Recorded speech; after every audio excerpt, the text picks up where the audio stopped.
یہ بات ہم نے ذکر کی کہ بہت کتابیں حضرت صلی اللہ علیہ وسلم کی زندگی پر لکھی گئی ہے. اس میں بے شمار کتابیں یورپ کے اندر لکھی گئی، جرمنی میں لکھی گئی، اٹلی میں لکھی گئی، فرانس میں لکھی گئی. اور جرمنی کے اندر تو لکھنے والا ایک شخص گولزیر، اس نے ایک کتاب لکھی آپ کی زندگی پر، سیرت پر، اور آپ کی سیرت کو بگاڑنے کے لیے اس نے کوئی بھی شوشہ باقی نہیں رکھا. آج دنیا کے اندر جو بھی پروپیگنڈے ہوتے ہیں، آپ کی سیرت و کتاب پر جو بھی الزامات اٹھائے جاتے ہیں، سارا مواد اسی کتاب سے فراہم کیا جاتا ہے. سارا مواد اس کتاب سے فراہم کیا جاتا ہے. غیر یہ کام کرتے ہیں تو ہمیں اس میں ذرا برابر افسوس نہیں ہے، لیکن جب ہمارے اپنے لوگ اس میں مبتلا ہوتے ہیں، وہ بیانات دیتے ہیں، آج کے کردار کو، آپ کے اخلاق کو خراب کرتے ہیں اور پس کرنے کی کوشش کرتے ہیں، تو دل تڑپتا ہے. ایک طرف تو یہی لوگ دعویٰ کرتے ہیں کہ لا الہ الا اللہ محمد رسول اللہ، اور دوسری طرف کردار یہ ہے کہ وہ حضرت صلی اللہ علیہ وسلم کی زندگی پر تہمتیں اور الزامات لگاتے ہیں، سنتے ہیں، بیانات کرتے ہیں اور اس پر اعتماد کر لیتے ہیں. ہونا تو یہ چاہیے کہ جو آدمی مسلمان ہے، جس نے کلمہ پڑھا ہے، مومن کے گھر میں پیدا ہوا ہے، اس کی زندگی کا مقصد ہے کہ وہ حضرت صلی اللہ علیہ وسلم کی زندگی کو پڑھے، اپنے گھر میں بیان کرے، اپنی اولادوں کو پڑھائے. میری زندگی کا مقصد یہی ہے کہ میں حضرت صلی اللہ علیہ وسلم کی زندگی کو پڑھوں. وما ارسلناک الا رحمۃ للعالمین، جو ہمارے لیے رحمت ہے، یہ دنیا ہمارے لیے جس کے صدقے میں بنائی گئی، جنت بنائی گئی، جس کے لیے ہمیں دنیا کے اندر ایمان کا پروانہ دے دیا گیا، دنیا کے اندر ہمیں اشرف المخلوقات بنا دیا گیا، اس کی زندگی کو پڑھنا ہمارے لیے ہماری زندگی کا فرض منصبی ہونا چاہیے. یہ ہر مسلمان کے لیے فرض ہے. نماز پڑھنا فرض ہے، زکات دینا فرض ہے، مال ہے تو حج کرنا فرض ہے. اسی کے ساتھ ساتھ آپ کی زندگی کو پڑھنا بھی ہمارے لیے فرض ہے. جب بات آتی ہے کہ آپ صلی اللہ علیہ وسلم کی سنتیں کیا ہیں، تو سب سے پہلے مرحلے میں ہمارے ذہن و دماغ میں جو بات آتی ہے وہ یہ ہے کہ فجر نماز کی جو فجر نماز پڑھتے ہیں 2 رکعت اس سے پہلے پڑھنی جاتی ہے، وہ سنت ہے. ظہر میں 4 رکعت پہلے پڑھ لیں گے، 2 رکعت بعد میں پڑھ لیں گے، سنت ہے. عصر میں 4 رکعت پڑھ لیں گے، مغرب میں بعد میں 2 رکعت پڑھ لیں گے، سنت ہے. وضو میں 3 مرتبہ ہاتھ پیر دھو لیں گے، سنت ہے. مسواک کر لیں گے، سنت ہے. پجامہ ٹخنوں سے اوپر کر لیں گے، سنت ہے. کرتا لمبا پہن لیں گے، سنت ہے. کھانا کھاتے وقت دسترخوان بچھا لیں گے، سنت ہے. ہاتھ دھو کر کھانا کھا لیں گے، سنت ہے. سوتے وقت ہاتھ ایسے رکھ لیں گے، کروٹ لے لیں گے، یہ صورت اختیار کر لیں گے، سنت ہے.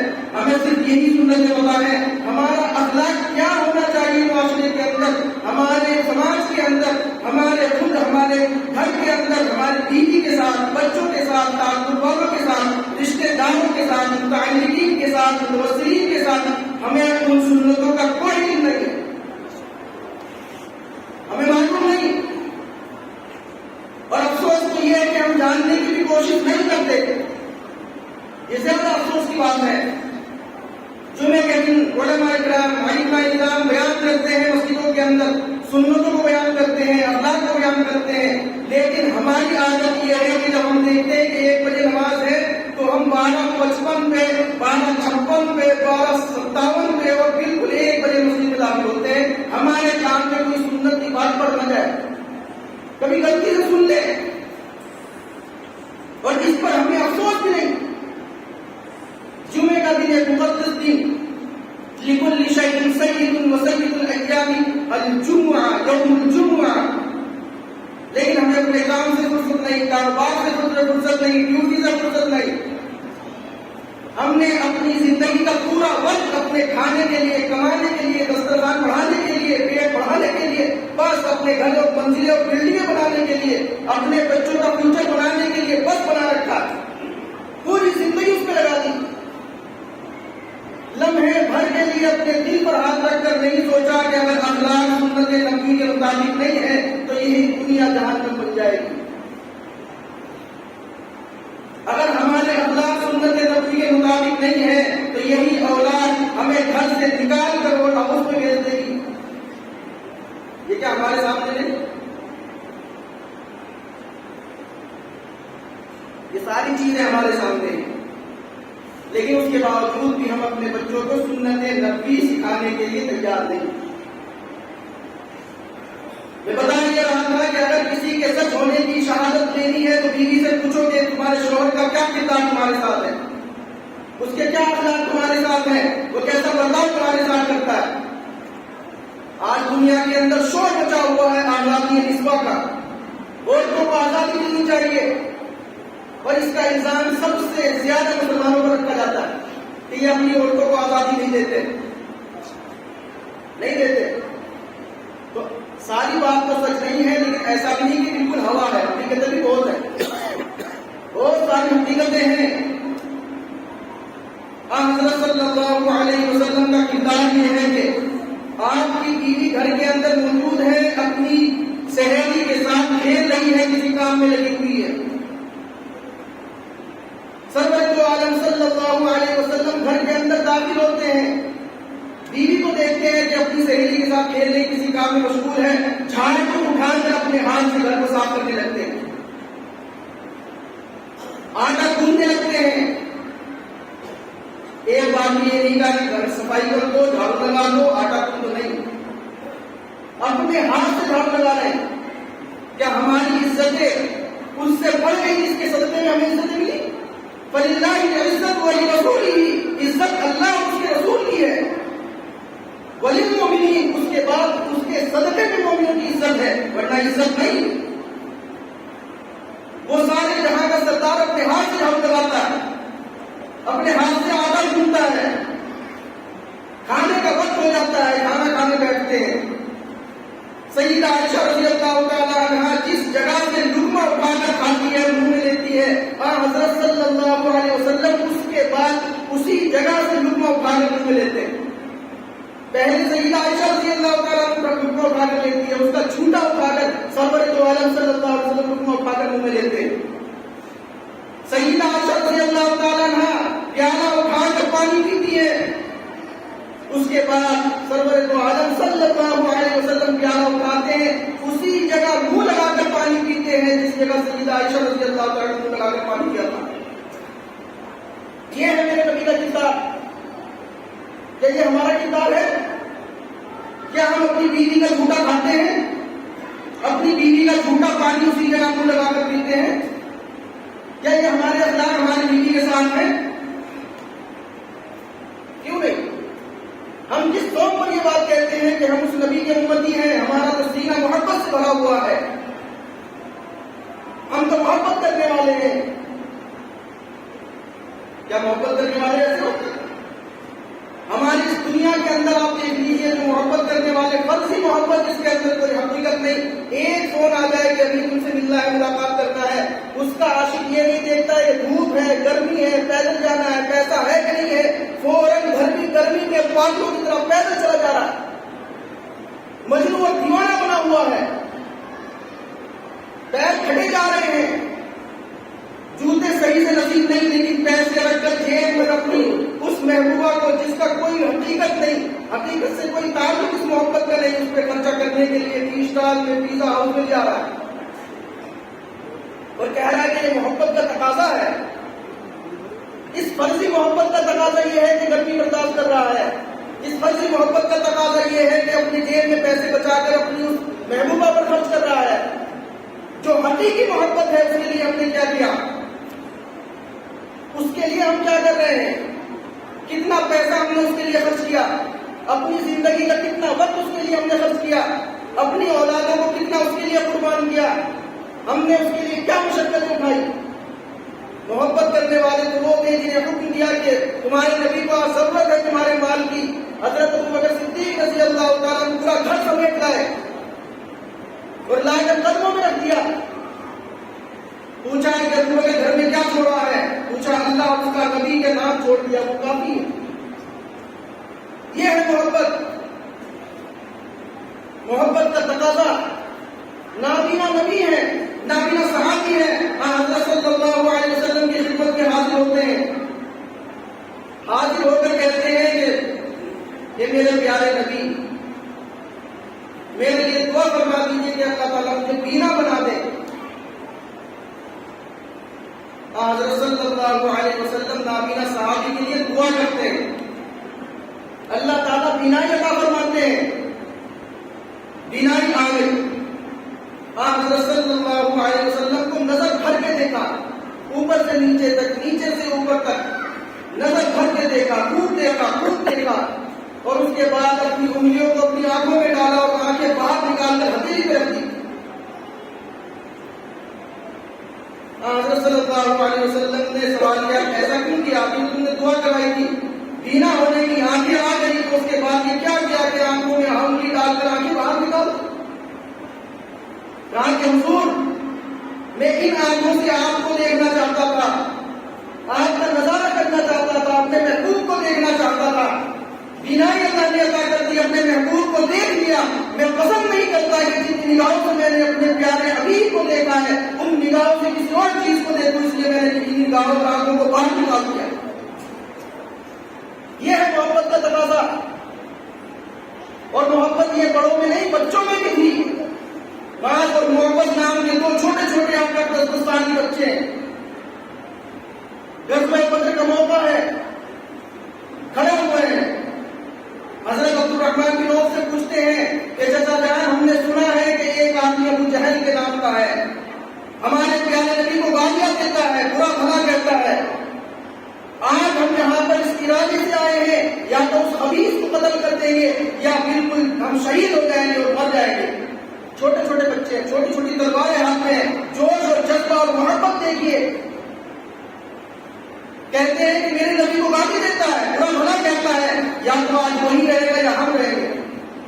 حضرت عبد الرحمن بن عوف رضی اللہ تعالیٰ عنہ فرماتے ہیں کہ اتنی دیر میں مجھے ابو جہل ایک گھوڑے پر بیٹھا ہوا دکھائی دیا، میں نے ان بچوں سے کہا کہ بھتیجو یہی وہ آدمی ہے جو اونچے گھوڑے پر اونچی ٹوپی پہن کر اونچا فخری انداز میں چلا آ رہا ہے۔ اتنا کہنا تھا کہ بچے بالکل چیل کی طرح اڑے وہاں سے، اتنی تیزی سے گئے کہ ایک نے گھوڑے کی ٹانگ کو پار کیا، دوسرے نے ابو جہل کی گردن پہ تلوار کیا اور اس کے ٹکڑے کر دیے، ٹکڑے کر دیے۔ اتنے میں معاملہ یہ ہوا کہ اس چھوٹے بچے کو جب دیکھا کہ ہمارے سردار نے اس نے قتل کر دیا کہ تمام مشرکین نے گھیر لیا، اس بچے کے کندھے پہ تلوار لگی، شانہ کٹ گیا، اور کٹنے کے بعد شانہ کھال میں لگا گیا۔ بچہ جب تلوار چلاتا ہے تو ہاتھ کبھی ادھر آتا ہے کبھی ادھر جاتا ہے، بچہ پریشان ہوتا ہے، اور جب پریشان ہوتا ہے تو اپنے اس ہاتھ کو اپنے پیر کے نیچے دبا کر کہتا ہے کہ جو ہاتھ مجھے اپنے نبی کے دفاع میں لڑنے سے منع کرتا ہے مجھے اس ہاتھ کی ضرورت نہیں، جھٹکا دے کر ہاتھ کو پھاڑ دیتا ہے۔ 8 سال کا بچہ ہے۔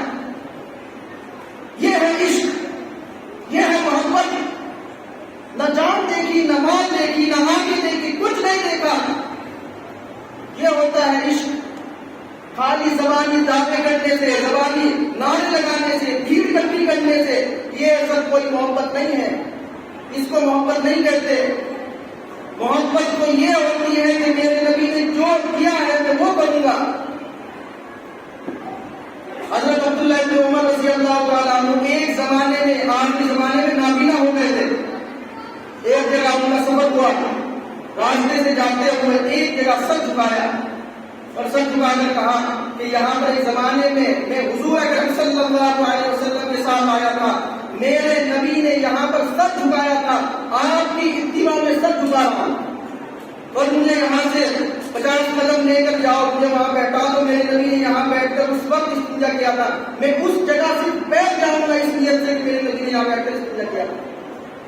نابینا ہو گئے، بوڑھے ہو گئے، لیکن حضرت صلی اللہ علیہ وسلم حبیب محبوب جس سے محبت کرتے ہیں اس کی اتباع میں سر جھکاتے ہیں، پیشاب نہیں لگا ہے تو جا کر بیٹھ جاتے ہیں۔ کیا یہ محبت ہمارے اندر ہے؟ ہم کس محبت کا دعویٰ کرتے ہیں؟ کس زون میں جیتے ہیں؟ کیا ہم نے بس زبانی چیزوں کو یہ سب سمجھ لیا؟ ہم تو یہ سمجھتے ہیں کہ بیوی کے ساتھ اچھے اخلاق ہمارے کیوں ہو؟ قرآن کہتا ہے الرجال قوامون علی النساء،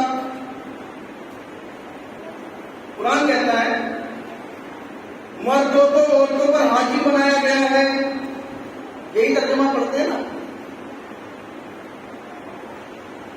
اول مرحلے کی یہی ترجمہ پڑھتے ہیں. الرجال قوامون علی النساء، مرد عورتوں پر حاکم ہے.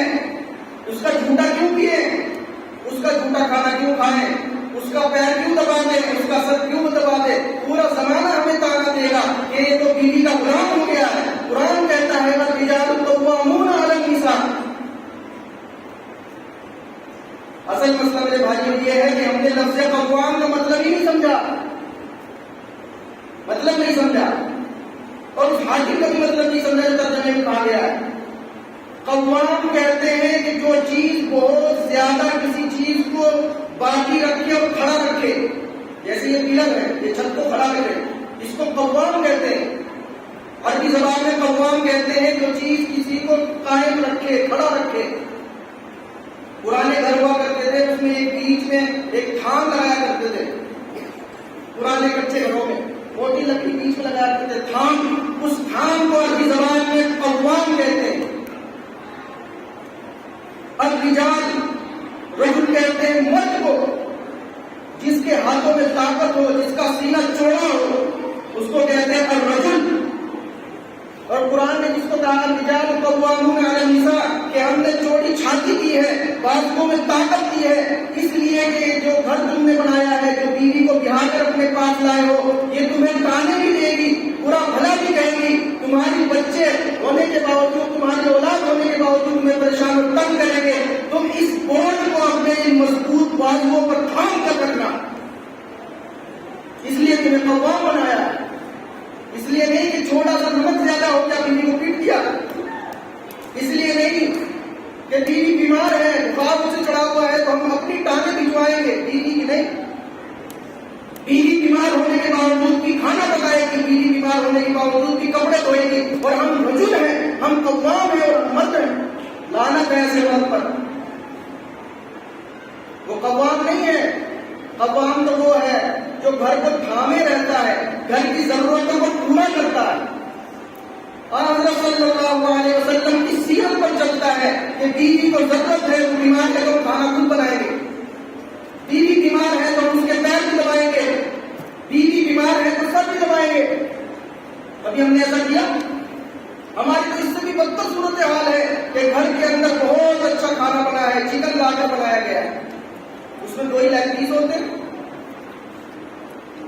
ایک بیٹے نے کھا لیا، ایک باپ نے کھا لیا، کچھ بچا تھا بچوں نے کھا لیا، بیوی بیچاری بچا پیچھے کا کھانا کھا لیا. سب سے پہلے شوہر کو نکال کے دیا، بیٹے کو نکال کے دیا، بیٹی کو دیا پانی. کبھی زندگی میں ہم نے کیا کہ سب سے پہلے بیوی کو نکال کے لیگ پیس دیا کہ تم کھاؤ، سے ہم نہیں کھائیں گے؟ ہم نے کیا کیا حق ہم نے اس کا ادا کیا؟ ہم نے اس کا کوئی حق ادا نہیں کیا. کیا وہ انسان نہیں ہے؟ بحیثیت انسان مرد اور عورت میں کوئی فرق نہیں ہے. جو مرد کے حق ہے وہی عورت کے بھی ہے. سب کے حقوق برابر ہے. اسے عزت کی ضرورت ہے تو اسے بھی عزت کی ضرورت ہے، اسے محبت کی ضرورت ہے تو اسے بھی محبت کی ضرورت ہے. اور میرے نبی صلی اللہ علیہ وسلم نے یہ کر کے دکھایا، کر کے دکھایا. بیوی کا جھوٹا کھا رہے ہیں، پہلے بیوی کو کھلا رہے ہیں. اور آخری وقت میں بھی جو مسواک آپ صلی اللہ علیہ وسلم نے کی ہے اس کو باریک کر کے منہ سے چبا کر حضرت سیدہ عائشہ رضی اللہ تعالیٰ عنہا نے آپ کی خدمت میں آپ نے کیا. پھر اس مسواک کو آپ نے کیا. تو ہماری ذمہ داری نہیں ہے، یہ سنتیں نہیں ہے. ان سنتوں کا علم ہمیں کیوں نہیں ہے؟ اس لیے کہ ہم نے اپنی زندگی کے اندر کوئی وقت ایسا نہیں رکھا کہ جس میں ہم آپ صلی اللہ علیہ وسلم کی زندگی کو پڑھیں. ہم پڑھنا نہیں جانتے تو اپنے بچوں کو پڑھائیں اور سنیں، جاننے کی کوشش کریں. یہ نبوی اخلاق ہے. میں بتانا یہ چاہ رہا تھا کہ سیدہ عائشہ رضی اللہ تعالیٰ عنہ اس روایت کو جو بخاری شریف کے اندر طویل روایت ہے اس کو بیان کرتی ہے. اور آگے جا کر جو بہت اہم بات ہے، آپ صلی اللہ علیہ وسلم پر وحی نازل ہوئی، نبی بنا دیا گیا، آپ گھبرا گئے، پریشان ہو گئے. واقعہ بھی ایسا پیش آیا، ایک فرشتہ آپ کے پاس جبرائیل علیہ السلام حاضر ہو گئے اور آپ کو کہا کہ پڑھیے یہ قرآن. آپ نے کہا ماں نبی بات میں پڑھا لکھا نہیں ہوں. پکڑا، دبایا، اور زور سے دبایا. آپ فرماتے ہیں کہ ایسا لگتا ہے کہ جان نکل جائے گی. چھوڑ دیا. چھوڑنے کے بعد پھر کہا اقرا، پڑھیے. پھر آپ رسول کو وہی جواب دیا ماں انا بمالک، میں پڑھا لکھا نہیں ہوں. پھر پکڑا، پھر دبایا، بہت زور سے دبایا، پھر چھوڑ دیا، پھر کہا اقرا پڑھیے. آپ نے پھر وہی جواب دیا ماں انا بمالک. تیسری مرتبہ پھر پکڑا، پھر دبایا، بہت زور سے دبایا. دبانے کے بعد چھوڑ دیا، چھوڑ کر کہا اقرا بسم ربک الذی خلق خلق الانسان من علق. 5 آیت پڑھی. آپ گھبرا گئے، پریشان ہو گئے کہ کیا معاملہ پیش آ گیا. گھبراتے ہوئے اپنے گھر آئے. قال خدیجہ، اپنی بیوی خدیجہ رضی اللہ تعالیٰ عنہا سے کہا خشیت علی نفسی، مجھے اپنی جان پر ڈر ہو رہا ہے، مجھے ایسا لگتا ہے کہ میں مر جاؤں گا، میں ہلاک ہو جاؤں گا. آج میں ایک ایسا معاملہ پیش آیا کہ کوئی میرے پاس آ گیا، مجھے پکڑ کے دباتا ہے، مجھے لگتا ہے کہ وہ مجھے مار دے گا، میری جان نکال دے گا. بہت ڈر رہے ہیں، گھبرا رہے ہیں. کہہ رہے زملونی زملونی، مجھے بس کمبل اٹھا دو، کمبل اٹھا دو، کمبل اٹھا دو، بہت تکلیف ہو رہی ہے.